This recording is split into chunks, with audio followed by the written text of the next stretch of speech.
Stephanie first. Okay, so the law protects children as adults under the protected characteristic gender reassignment. In fact, that protected characteristic protects transsexuals.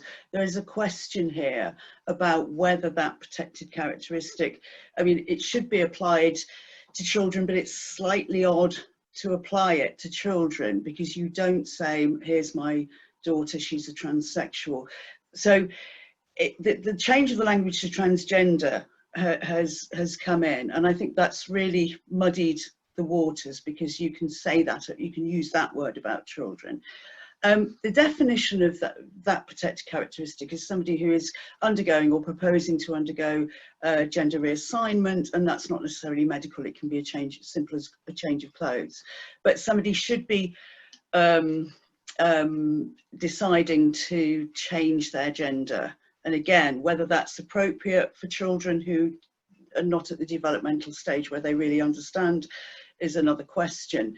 But the mechanism of that word transgender is used for children. I personally don't think the word transgender should be applied to children because it's an assumption of outcome, because children are developing. And around 80% of prepubertal children will grow out of those feelings during puberty. And the overwhelming likelihood is that they will become gay or they will become heterosexual without gender dysphoria, without any problem. In other words, they'll become reconciled to their biological sex.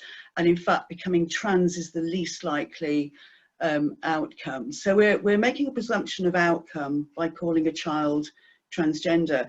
But what that means is actually the word transgender, I think, gets in the way of what we're actually saying, which is we're telling a little boy, yes, you are a girl, and we're doing that from adults, from teachers, parents, and adults in positions of authority will be saying that